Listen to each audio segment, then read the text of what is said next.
Ay, ito. Mukhang ito yung castle.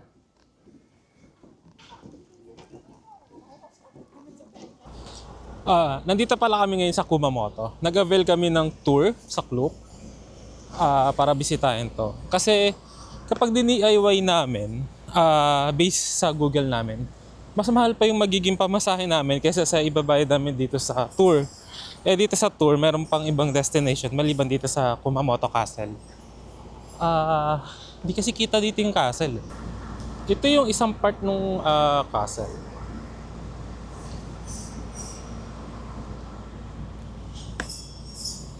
And then, yung ticket pala, hindi siya part nung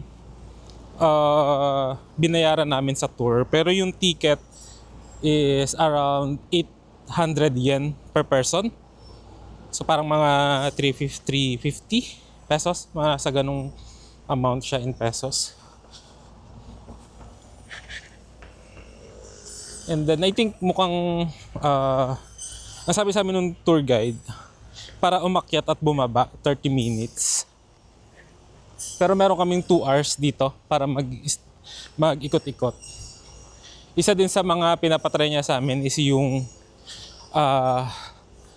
Wagyu dito sa Kumamoto. Kasi hindi daw katulad sa ibang part ng Japan na masyadong ma-oil yung marble nung beef na maraming fats.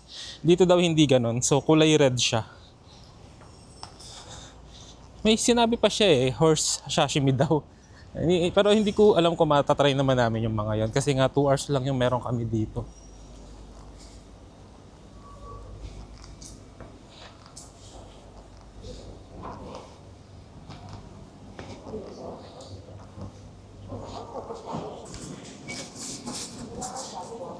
Yung presyo pala ng tour is 2,500 pesos.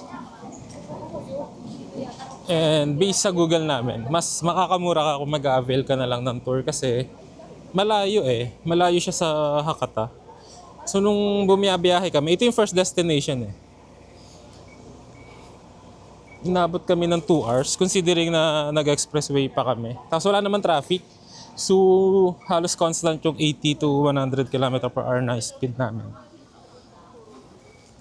And then yung entrance fee sa castle is 800 yen. Hindi siya included dun sa tour So separate payment siya. I think ito yung picture pala ng castle. Meron dito. Ayan.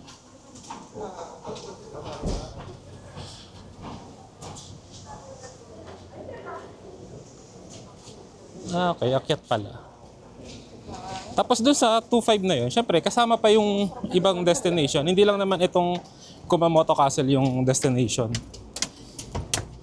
Meron pa yata kaming 2 or 3 destination after nito.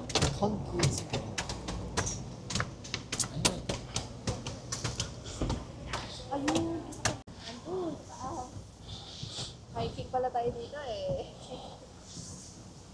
So, akyatan nga lang siya. Pero kung magdi-DIY kayo, tapos may mga dala kayo, may nakita akong locker So, pwede nyo ilagay yung mga gamit nyo doon. Nasa 300 to 500 yen, depende sa size nung locker. Grabe. Hingal na ako. Akyatan kasi. Pero hindi yan yung castle Meron pa doon Hindi nakita dito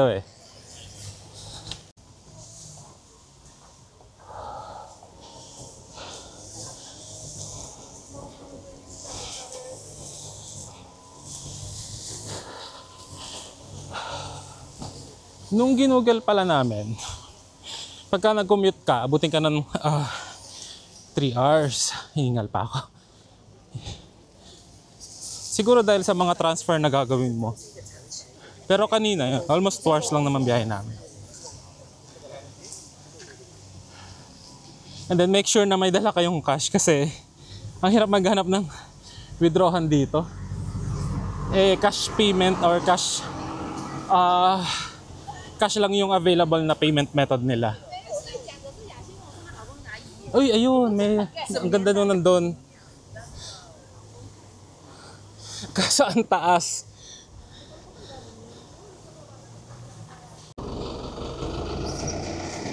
May free shuttle pala. Hindi kami nasabihan ng guide namin. So, yeah, check nyo na lang. Pero hindi naman ganun kataas yung inakyat namin. Pero, yeah, makakasave kayo ng energy kung makakapag free shuttle kayo. Thank you.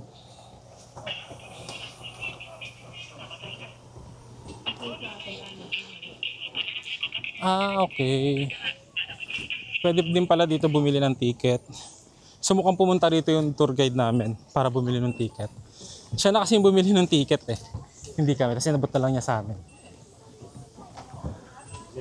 Ayun nga, 800 yen. Kung nagko-collect din kayo ng stamp, pagpasok doon sa may entrance, meron na agad. And then katapat nun is elevator kung ano yung umakyat. So kami mukhang mag-elevator kami. Medyo mataas kasi eh.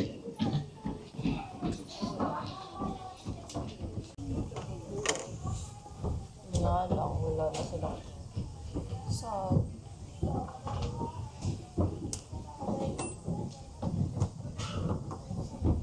Ay, sana. Wait lang.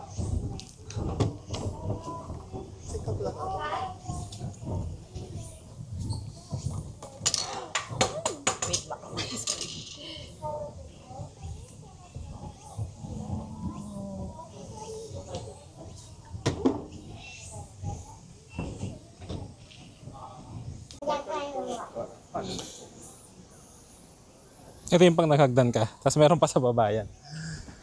And ito na yung second floor.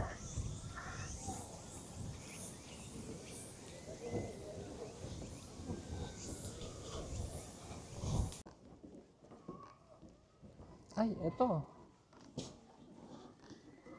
Mukhang ito yung castle.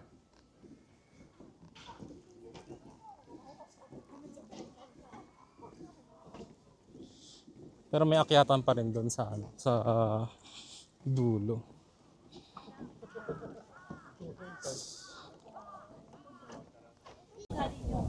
Nakakatuwa dito. Since mainit pa yung panahon, may mga ganito sila. And nakaka-relax talaga yan. Ay, ang ganda pala ng view dito. Wow. Perfect view dito.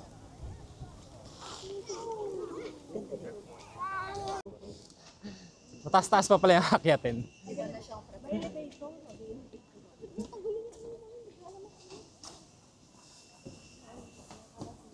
Pero mukhang gilid pala yung kanina. Yung view kanina nung castle. Mukhang gilid eh. Ito yung harap eh. Ay, dito siya nakaharap pa ganon. Pag ganon eh. Hindi pa ganon, pa ganyan. Ay, ito may elevator eh.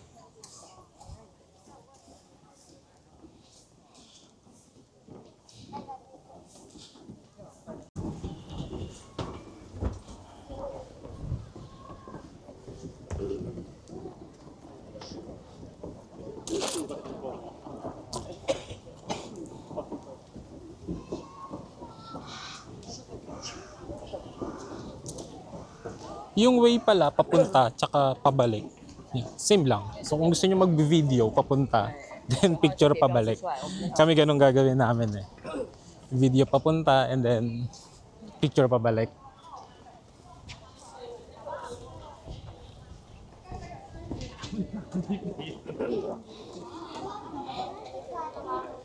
Anong meron?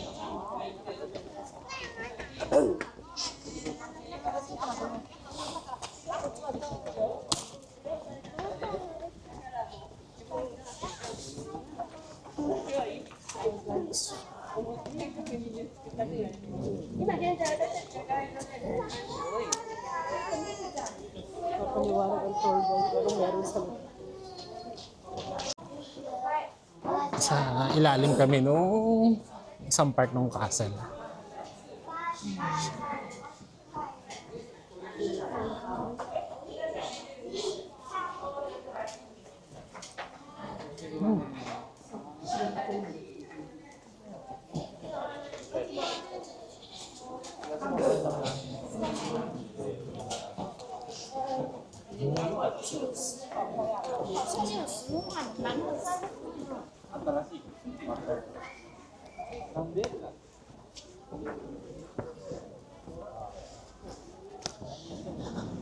And I think dapat may dala din kayong tubig.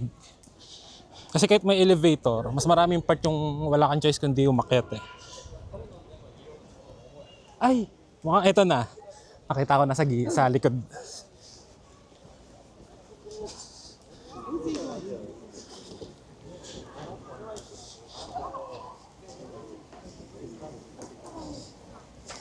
Tada! Kumamoto Castle.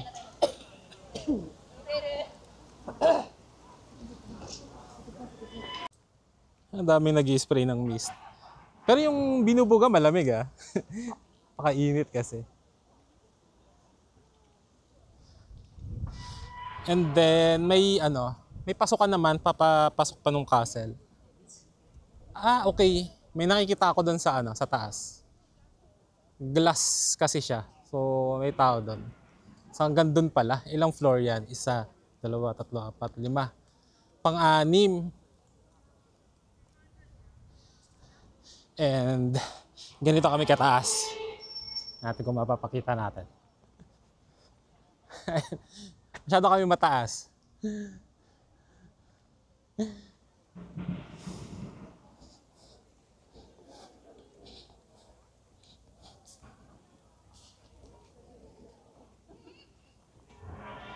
Tara, pasok tayo. Pero usually, or tingin ko naman may elevator dito eh. Kasi, nung na-try namin sa Osaka Castle. Taas din eh, parang ganyan kataas. Meron namang elevator.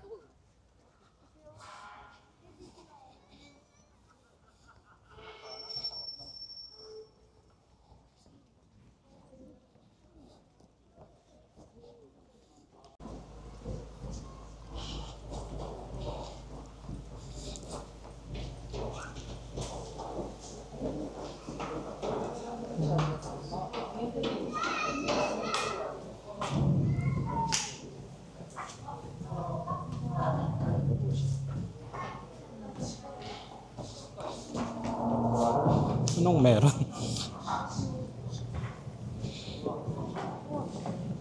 Ay, ang lalim. Oh shit. Ito pala yung na-explain kanina ng tour guide ng ibang group.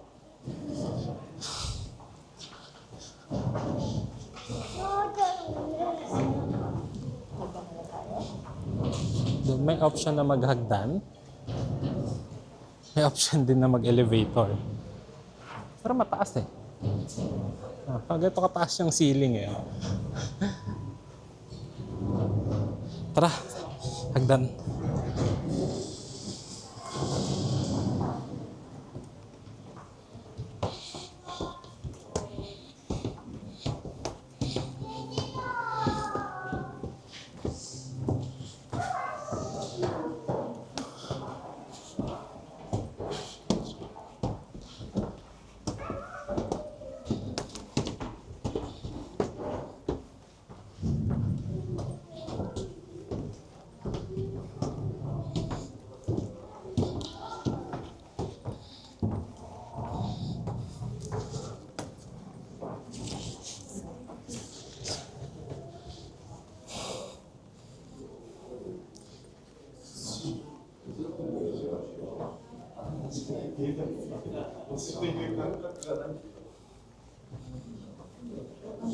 May miniature version ng castle. Ang cute.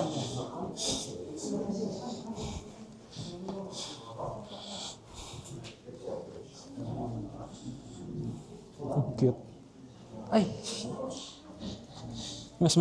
May mas malaking version. Excuse.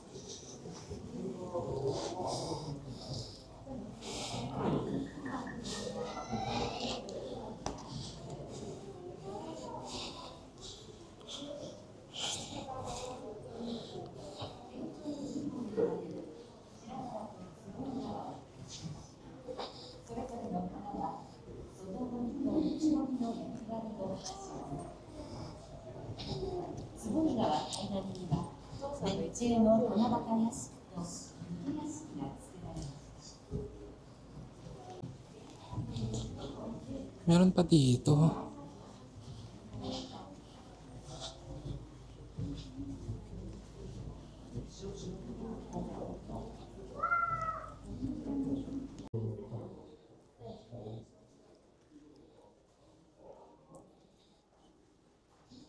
Mas naman ito.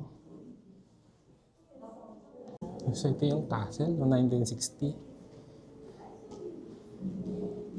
Tapos ni-reconstruct nila. Ha? 19. Never daw natalo itong Kumamoto sa lahat ng battle nila. Pero ano lang siya, gumuhula yung castle dahil sa fire. Okay. 一工事が始まりました。しかし、開始早々、大きな Nandito na kami sa 6th floor. Tama nga yung bilang ko kanina. 6th floor siya. So ito yung observation deck. Whew. Okay. Nandun kami kanina, di ba?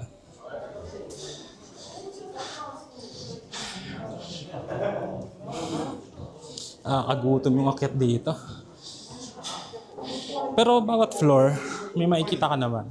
Para siyang museum eh. And naka-Japanese lang pero parang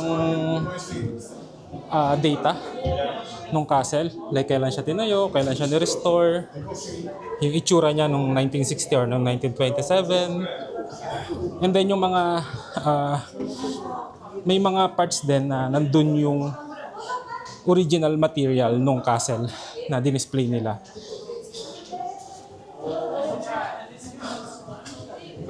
So, I think sulit na sulit yung trip dito. Kasi itong Kumamoto Castle, yung isa sa pinakamagandang castle dito sa Japan. Yun nga lang, napakalayo niya sa Hakata. So, advisable talaga na tour na lang yung kunin.